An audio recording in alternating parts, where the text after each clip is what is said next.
may call it a reinvention. Some people may call it leveling up. There's so many different things that we hear on the web today, but I'm just going to consider this my next chapter. It's Grace with Start With You Wellness, and just wanted to come and share with you the 9 books that I'm using on what I am considering my next chapter. And there are 9 books that I'm using on this journey. So hopefully some of these resonate with you. And if you have some that you're using in your journey, because this by no means means that these are the only 9 books and I'm not going to read or reference any other books, but I think that this is a good start for what I want to do over the next 12 weeks. I'm going to break it up into mindset. Then I'm going to go into some of the financial aspects of what I want to do in this next chapter. And then I'm also going to get into some of the more physical, you can call it health related aspects, and then getting into what the foundation will be for this journey. So I'm breaking it up like that. So hopefully you'll find this to be helpful to you. And if you see me looking off to the side, it's just that I'm looking at my notes and I want to make sure that I don't miss anything. So thanks for your patience. So the first book is The 5 Elements of Effective Thinking. This book was given to me by a previous manager. And basically, this is helping you to think more effective, to be more strategic. And I'm just going to read the first couple of lines to you. The 5 Elements of Effective Thinking presents practical, lively, and inspiring ways for you to become more successful through better thinking. The idea is simple, and we love simple.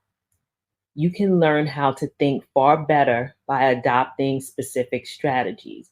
Brilliant people aren't a special breed. They just use their mind differently. And coming from someone with ADHD, late diagnosis, I definitely think that, that speaks my language in that my brain works a little differently. I have come to embrace that. And as we go through other videos, I'll definitely share more on that journey. But I thought that this would be a great start, especially since there's 5 elements and it's a rather short book too. I think it's like only 140 some odd pages. So um, as I read through this, I'll break out a separate video, just kind of highlighting the key points and if it's something that would also help you on your journey. The next book I have is The Magic of Thinking Big. So this particular book I read during my coaching groups, where all of our the wellness coaches, we kind of picked different books, and I was with a group of ladies that we decided that this would be a book that we would break into our own separate group and kind of read through and pick out good points. And I think that that's really good too, because when you read, you kind of read through a book with your lens, but then when you have someone else that has their perspective and how it might have impacted them, it definitely can help you see other aspects as well. So with The Magic of Thinking Big, this is going to be a reread for me, but just like everything else, you kind of, and I think this was about 4 years ago that I read this. So now, being where I'm at now, having a different mindset, being more receptive, having read it already, I'm curious to see if and what. And I think there will be things that I can pick up again and, really implement on. So the premise of this is to acquire the secrets of success, achieve everything you've always wanted. So this is getting into personal property, the ideal job, satisfying relationships, a rewarding and enjoyable life. So I think that this book here, from what I do remember, one of the key things was it made me think more outside of the box, so to speak, and kind of call into, maybe, I don't want to say it's limiting beliefs, because I guess in a way it could be, but it definitely shed a light on different things that I needed to take a look at and how I was thinking, because sometimes you can operate in a way that's protected you all these years and it's not necessarily anything wrong with it because you got to this point, but how can you tweak that and make it better, right? How can you look at it and now see that there's a way to expand even more and grow even more? So I'm looking forward to going back over the book and really getting those key points out of there. And I'll break this book out too, because I think it's definitely one of those kind of, it was hot back then when it was hot, and then it kind of falls off because there's so many productivity, so many manifestation type of books. But I definitely found this one to be helpful as well. The next one is Declutter Your Mind. Ooh, hopefully I can got this showing up correctly. Declutter Your Mind. So this is by S.J. Scott and Barry Davenport, and this is basically how to stop worrying, relieve anxiety, and eliminate negative thinking. This book I didn't read straight through. I kind of went in and went to different chapters when I was going through different issues. So, it just kind of gets into the four causes of mental clutter, how you kind of navigate that. For them, they say the number one cause is daily stress, and who can't relate to that? The paradox of choice, which is huge. You have so many choices, you'll definitely clutter your mind with all of the different aspects, all the different choices. How do you narrow it down? Too much stuff, and then the negativity bias. So I think just alone, some of the key points that are in here, me now looking at it as a whole will definitely help, because again, like I said, I use it kind of like a reference guide, kind of picked at what I might have found to be um, at the moment is something that was helpful, and then kind of went on and did my own thing anyway. So I really want to commit to this book, because I find now that there's way too much stuff going on. Being a woman in her early 50s, if it's not hormones, if it's just not life in, if it's not work, if it's not family, if it's not, just your daily, trying to get ahead of like this weight gain, emotions, moods, hormones, the list goes on and on. So I definitely want to make sure that I kind of get a lot of the stuff that I'm so used to not writing down, but managing to keep in my head.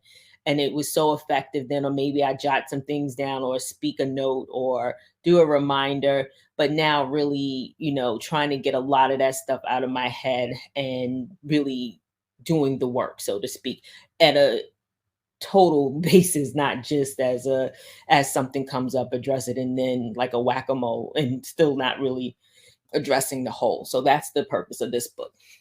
I'm going to move into more of the financial areas. There's two books that I definitely want to dig into.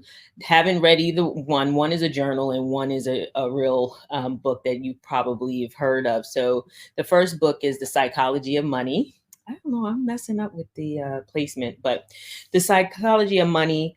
I've seen interviews with Morgan Housel, and I was very impressed. And I obviously heard all of the great things about the book. So I definitely want to actually read it and apply some of the and see actually what comes up, right? Because I think, our relationship with money says so much. And, my relationship with money is like here, there, it's sometimes it's really good when I'm really, trying to move towards something. And then some other times it's like shaky at best. So I definitely want to move into that. And then the next book is more of a journal. I will teach you to be rich. This is by Ramit Sethi. Oh, you probably have heard of him. I kind of low key avoided him. Like, I know he says things that I definitely knew I needed to take in. But just like anything else, you're like, oh yeah, that's a point, but oh, not right now. Like, and I avoided him. But he always intrigued me. He can sometimes be controversial, I think, in that he says things that may go against what the traditional thought process is. Like, I think one of his big things right now is I think he rents, and he doesn't believe that you should have a mortgage or something like that. So that's something that goes against like what we've all been raised to do and live and achieve, is to get a home, have home ownership. So he has his reasons behind it, but I just think overall, because he kind of comes at it from a particular, not always traditional approach, is what I really wanted to gravitate to, because I think hearing different viewpoints, different approaches, different ideas. Maybe, maybe some things don't work for you, but then maybe there are some things that work, or maybe it's something that you might could tweak and it's something that you can make your own. So that's why I'm really interested in this particular book. And like I said, this is more of a journal. So the reason why I wanted to kind of do a journal and not another book in the money realm is that I already know it's going to be stressful. I already know it's probably going to go and scratch some things that have already scabbed over and open them back. And I wanted to have something where it's a focused journal just on that. Um, I'll do another video on what my journaling journey is going to be, but just for this specific piece, I wanted to have something that was geared more toward the money and kind of not talking, writing through and contemplating and seeing what changes I need to make there. So moving into the health and wellness space, so to speak, is two books, How Not to Age and How Not to Die. Um, they're both by Dr. Michael Greger. Um, Me and this camera child. Ooh. So, but the very long story short is that Dr. Greger is probably one of the pre- premier doctors in the whole plant-based space, if you will, that I do listen to, especially because he bases a lot of his information on scientific studies and facts. Um, I I think the first book was How Not to Die. Again, this is more, I kind of use this again as a reference guide. I didn't really take it in and read it and really do the due diligence. And I watched a lot of his videos. Because he does have a YouTube channel. I'll remember, I'll drop the link to it, or at least do something in the description for you so you can know exactly what his website is. But he uses discover the food scientifically proven to prevent and reverse disease, and his new book is the How Not to Age, and this is the scientific approach to getting healthier as you get older. Ding ding ding. So the How Not to Die, I definitely gravitated to, especially with having a chronic disease. So I have lupus, SLE, and Sjogren's. So the plant-based diet I was doing before I was officially diagnosed, but that was the reason why the How Not to Die was really like my reference book, so to speak. And now How Not to Age, ding ding, there's a lot going on. So I definitely want to take that in. So the way I'm going to use this in the journey is, in addition to my exercise routine, I definitely want to become more informed about my eating choices.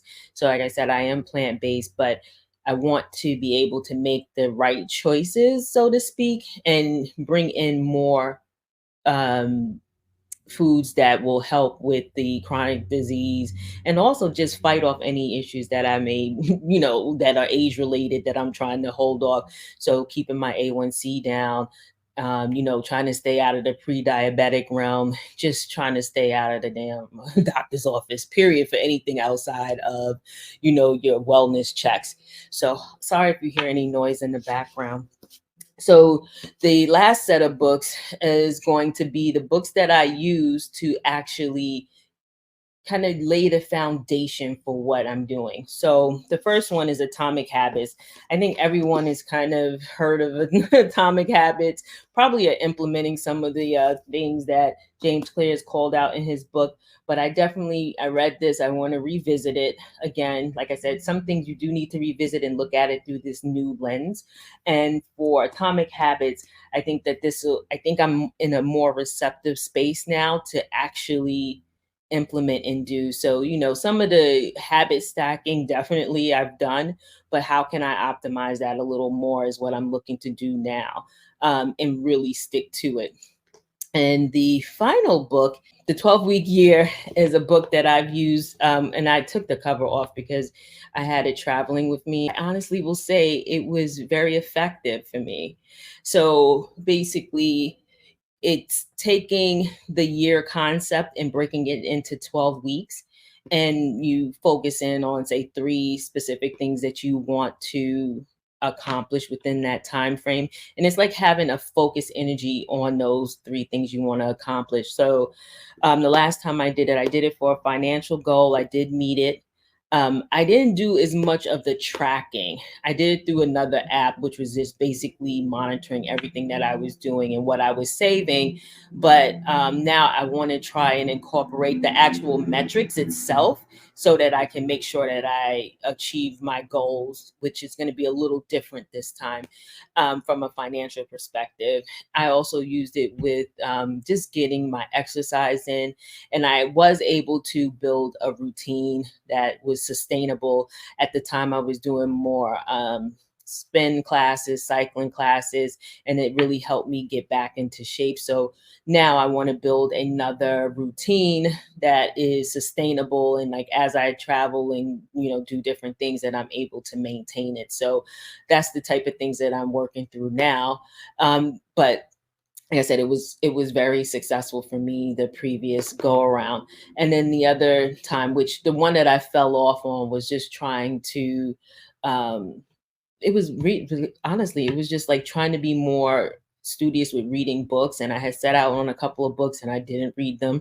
um I was just too focused on other things at that time. So I want to do the 12-week year, but one of the concepts that I definitely think is something that I also want to follow up on is, not only is it the concept of a 12-week year, but you can even break it down into days. And I think Ed Moylett actually had a whole concept, and I know people on TikTok was joking about it, but he had like a morning, afternoon, and night.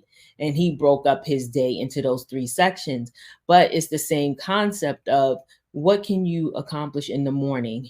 And what are those things that you need to set out and do? What are the things that you need to accomplish in the afternoon, and what do you need to accomplish at night?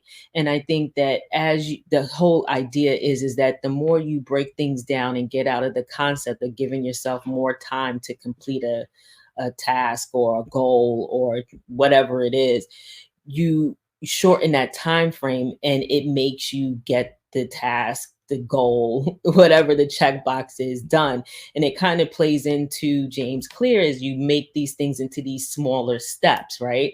So hopefully this is making sense, in that with the 12-week year, you're breaking it down to 12 weeks versus having 52 weeks of, you set a resolution on January 1st, you want to lose, I don't know, everybody wants to lose some weight as the new year comes around.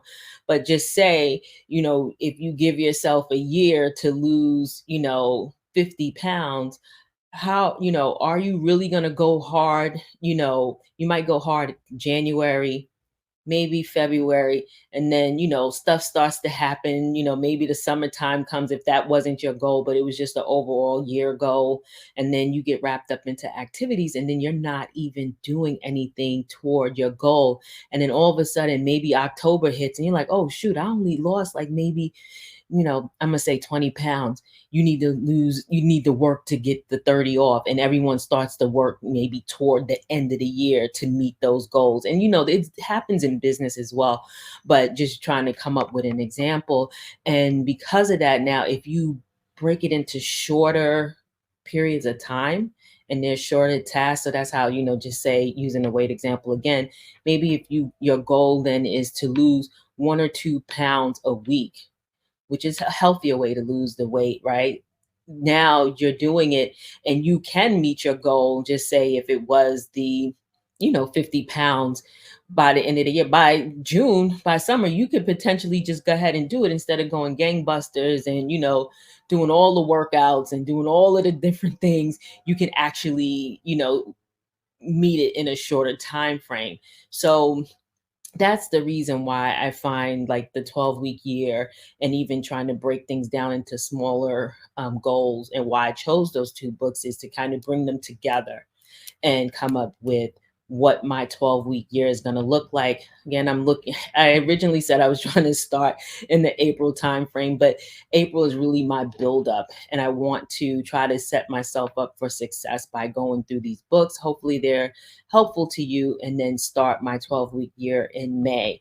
So if you would like to also do the same thing, and feel free to either use the books that I'm using, or you can, if you have books that are on your radar and you think that it'll be helpful. I want to build this channel to be a tribe, a group of us that are all like minded, supporting each other so that we can also meet our goals and make this the best chapter yet. So, with that, hopefully you found this helpful. Drop down in the comments, leave any comments, books that are on your radar that you would like to use in your next chapter, and I'll see you in the next video. Bye.